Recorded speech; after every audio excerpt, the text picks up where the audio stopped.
Rumpon adalah alat buatan manusia yang dipasang di laut dangkal atau dalam dan berguna untuk menarik ikan agar mau berkumpul, bersembunyi, bahkan meletakkan telurnya. Nantinya jika sudah berkumpul, nelayan akan mudah menangkap ikan di sekitar rumpon. Bahan baku pembuatan rumah tiruan ikan ini pada umumnya dari batang pohon, bambu atau dedaunan yang diberi pemberat agar bisa terbenam di air. Nah, sekarang rantingnya sesudah dikurung oleh jala, lagi dicabutin rantingnya. Sehingga tidak ada lagi penghalang untuk manen ikannya di dalamnya. Nah, ikannya udah pada loncat-loncat. Sebenarnya saya gatal mau ikut bantu masuk, tapi kata yang manen, kalau banyak orang di dalam, tanahnya akan lebih dalam, hancur, dan lebih menyulitkan untuk memanen ikan. Ini ikan belanak.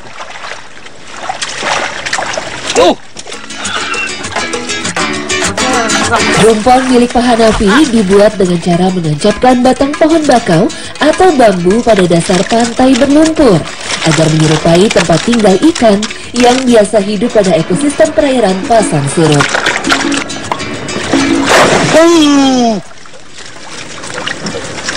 Ada barang Sepertinya ada yang besar, saya lihat cipratan air. Ikan besar,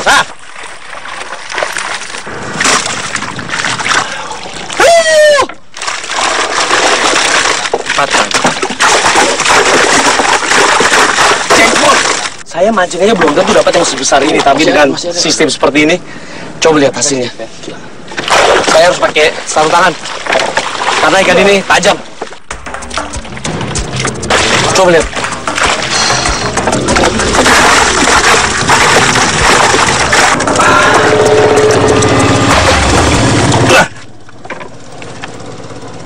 Ini hampir 4 kilo.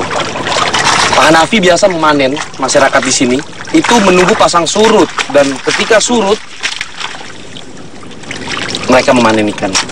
Jadi menurut saya masyarakat sini cukup cerdik untuk mengakali ikan-ikan seperti ini. Ikannya sih biasa aja, tapi cara untuk menangkap ikannya itu yang sangat cerdik. Dicapkan ranting-ranting, inilah yang membuat ikan berlindung mencari rumahnya ketika pasang surut terjadi. Dan hasilnya keren banget.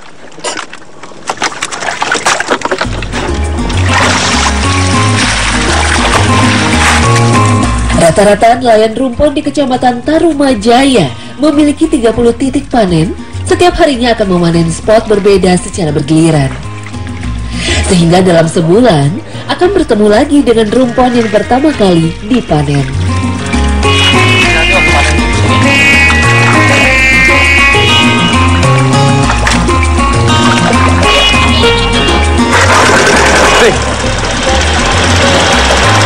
Jumlah ikan yang diperoleh nelayan menyusut jika dibandingkan 10 tahun lalu. Hal ini disebabkan oleh maraknya pencemaran air akibat limbah dan reklamasi pantai. Ikan yang bersarang di rumpon masih bisa lolos dari sergapan jaring apabila cara mengurungnya kurang rapi dan baik, sehingga hasil yang diperoleh juga tidak maksimal. Selain harus ditinggikan, segera mungkin bawahnya diinjak ke dalam agar ikan tidak lolos dari dalam. Jadi ikan ini bisa lolos dengan dua kemungkinan, dari atas lompat dan dari bawah menerjang jaring. Dalam proses menjaring ikan dibutuhkan kehati-hatian dalam menutup rumpon. Gerakan yang dilakukan harus perlahan dan sealami mungkin agar tidak menimbulkan riak air yang berlebihan dan mengakibatkan ikan takut. Sesudah digurung, ranting-ranting ini mulai dikeluarkan, dipindahkan ke sebelah. Nah, itulah yang akan menjadi rumpon atau rumah ikan yang baru. Yang ini panen. Bagian bawah jaring adalah tempat ikan paling banyak meloloskan diri karena timbul celah akibat kurang dalam memendam jaring ke lumpur. Ikan yang juga disebut Asian sea bass bisa hidup di air asin maupun payah. Berkembang biaknya di laut dan selama masa pertumbuhan banyak dihabiskan di perairan muara. Makanan favoritnya adalah anak ikan bandeng, udang, dan cumi-cumi. Jadi ternyata menancapkan ranting atau batang pohonnya tidak sembarang. Yang besar ini di tengah dan tersusun. Inilah yang menjadi rumah perlindungan buat kakap putih. Nah, ini yang prosesnya paling sulit dan memerlukan keahlian. Karena sesudah kosong di tengah rantingnya, harus dirapatkan lagi. Dan tidak boleh kabak kerubuk kalau Bapak bilang.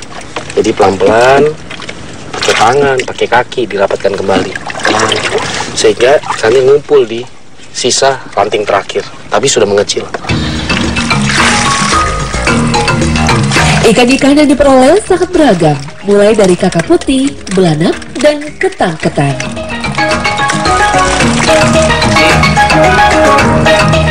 Nah, ada baiknya memang Pak Hanafi tadi melarang saya untuk langsung ikut. Selain bisa menurunkan tanah, yang ditakutkan oleh Pak Hanafi adalah ini. Nih, ikan yang seperti lele ini ikan sembilang. Durinya ini, atasnya, kalau kena kaki, luar biasa sakit. Dia ada 3. Sangat beracun. Sebagian hasil tangkapan ada yang digunakan untuk konsumsi sehari-hari jika diinginkan. Misalnya saat ini warga Kecamatan Tarumajaya ingin menyajikan kuliner khas Betawi yang biasanya dimasak ketika acara-acara besar. Di kota Jakarta. Ini salah satu kuliner yang khas juga dari masakan Betawi adalah pindang ikan. Nah, Emak memasak pindang ikan kuning ya, Mak ya?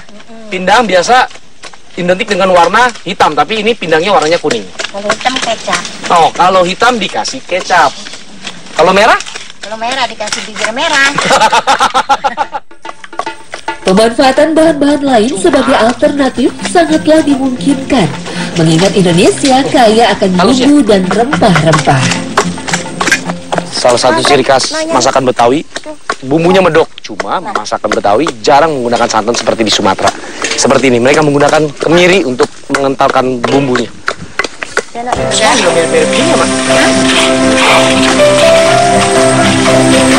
Aroma menggoda ikan kakap dan paduan bumbu pindang kuning menjadikan olahan khas Betawi ini bisa diterima oleh hampir semua kalangan. Pindang? Enggak. Jadi setelah bumbunya ditumis sampai wangi, ikannya dimasukkan, baru air terakhir. Tapi masih ada lagi bumbu tambahannya. Asam Jawa.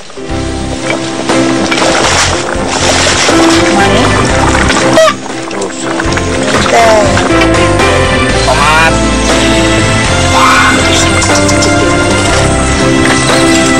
Terima kasih, Nek.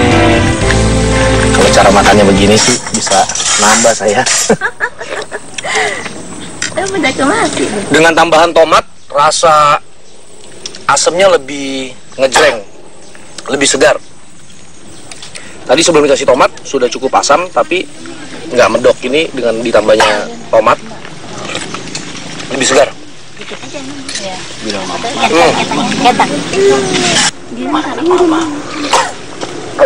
Mak, enak banget.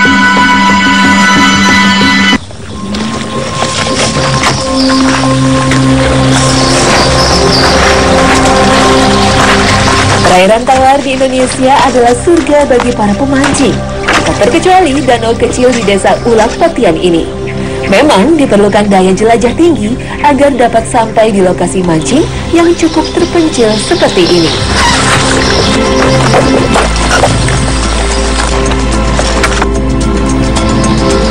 Menurut warga, populasi ikan toman di danau cukup banyak. Toman adalah jenis ikan berkepala menyerupai ular.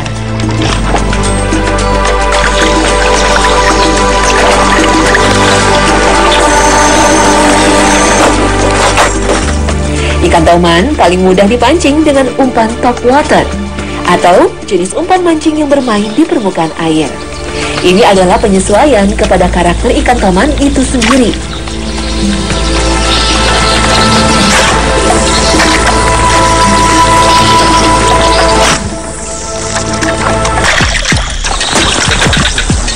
Memancing ikan toman perlu usaha ekstra keras.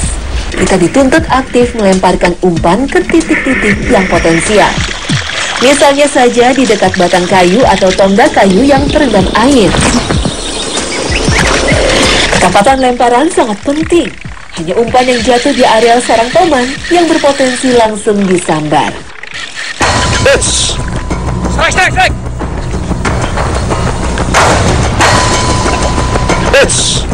Ini kesulitan ini.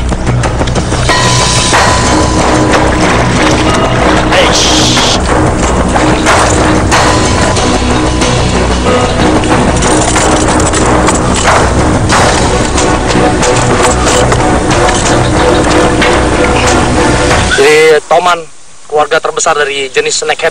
Bahkan masyarakat sekitar juga dia sangat takut. Sehingga kalau anak-anak sedang mandi, biasa ibu-ibu suka nakutin dengan awas toman. Coba lihat giginya. Ini yang ditakutkan.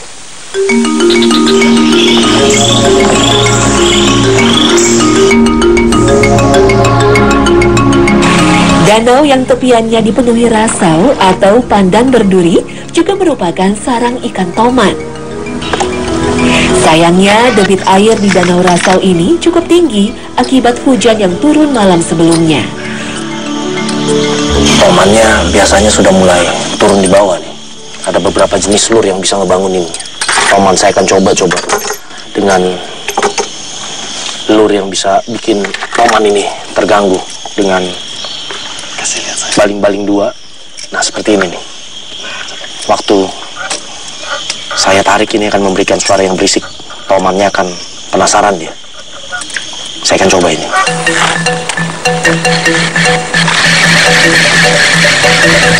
Ikan toman sering menyergap mangsanya dengan cara naik ke permukaan secara tiba-tiba, sehingga umpan permukaan lebih efektif digunakan memancing. Meski dikenal sebagai ikan paling buas di perairan tawar di Asia Tenggara, ikan toman memiliki jam makan tertentu. Paling ideal adalah saat pagi dan sore hari, yakni saat dimana ikan toman aktif berburu mangsa.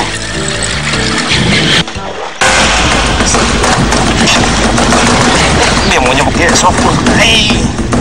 Makan sini.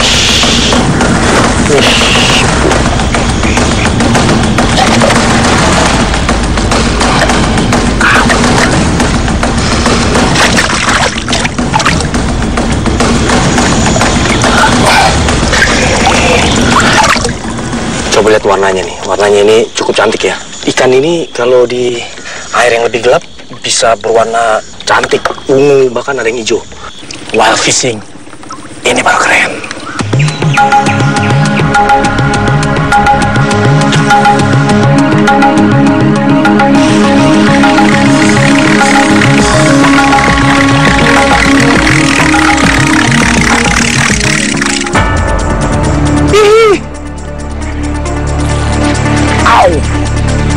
Wow, sudah mau lepas. Ini sensasinya mancing pakai top water.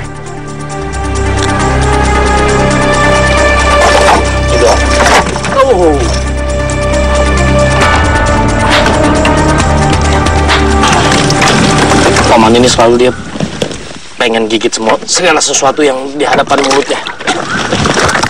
Dan kalau dia nggak gigit, dia bunyi.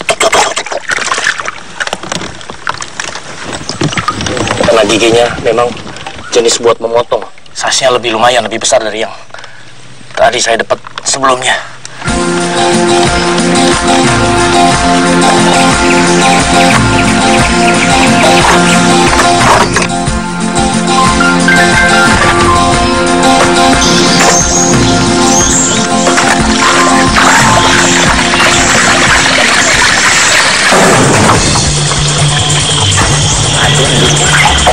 Ada. Hai.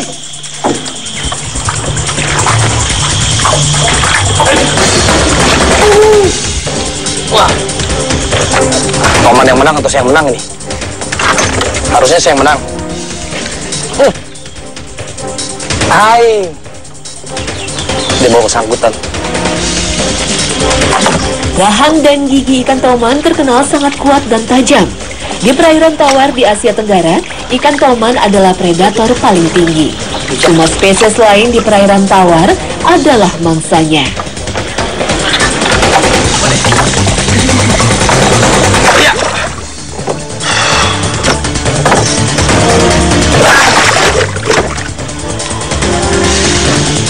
Hampir aja kamu ngalahin saya ya. Ini karakter toman nih, Cantik ya. Biasanya ikan predator toman ini setelah hook up umpan-umpan palsu begini, dia selalu cari batang pohon. Nyaris saja kamu mau bikin saya itu. Karena musim kemarau yang panjang, lokasi memair menjadi sangat terbatas. Rawa yang mengering hanya menyisakan kanal-kanal air memanjang. Ini salah satu cara mengail dengan tongkat yang panjang dengan umpan kodok hidup yang biasa disebut masyarakat sini mamair, menggunakan tongkat sangat panjang. Yang biasa kita di Jawa mengenal dengan dudul. Tapi uniknya di sini tongkatnya itu sangat panjang dan saya sangat tertarik untuk mengalahkan warga di sini dengan caranya mereka. Biasanya target dengan cara mengail mamair atau dudul adalah keluarga snakehead atau gabus. Tapi di sini disebutnya ikan haruan. Kita lihat nanti apakah saya bisa mengalahkan masyarakat di sini dengan caranya mereka yang unik, mamair. Pancing yang dipakai menggunakan mata pancing khusus, yakni kail dengan tangkai panjang. Hal ini berfungsi agar gigi tajam ikan haruan tidak dapat menjangkau tali senar. Umpan dilemparkan ke titik potensial tertentu, kemudian dimainkan secara konstan. Intinya, gerakan umpan harus menyerupai katak yang sedang berenang di air. Kalau sudah begitu, ikan target akan tergoda untuk menyambar. Sebab secara alami, ikan haruan memang paling suka memangsa katak kecil. Biasanya, memair dilakukan oleh warga di sela-sela waktu usai bekerja di sawah. Namun kini, akibat tingginya harga ikan gabus di pasaran, ada saja orang yang menjadikan memair sebagai mata pencarian.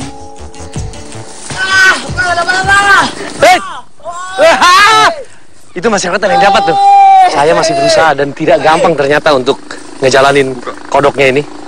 Itu, mari kita lihat masyarakat yang dapat. Cukup besar ya. Nggih. Ini haruan ya. Nggih, haruan. Ini yang saya bilang efektifnya menggunakan umpan kodok asli. Ya, umpan kodok. Ini haruan.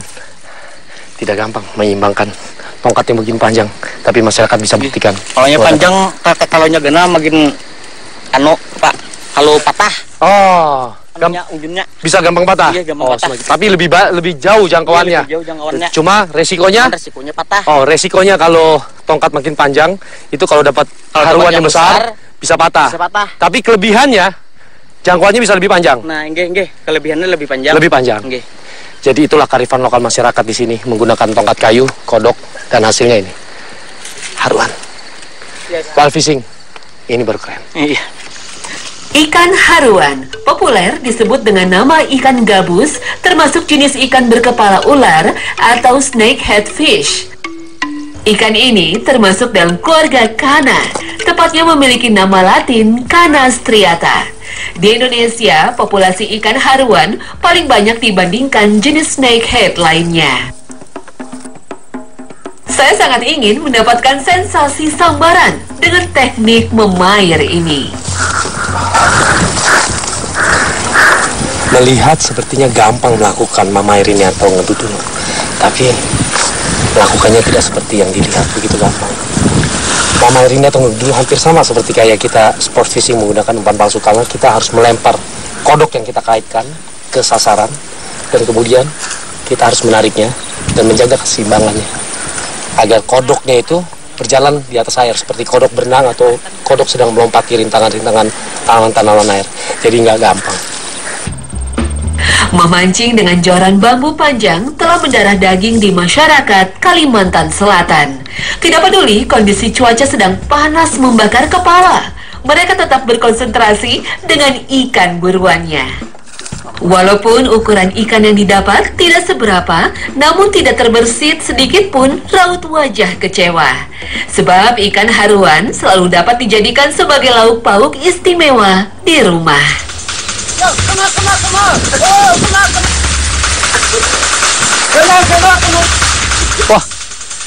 Wah, saya punya kena ini. Tapi dua sangkut ini. Oh,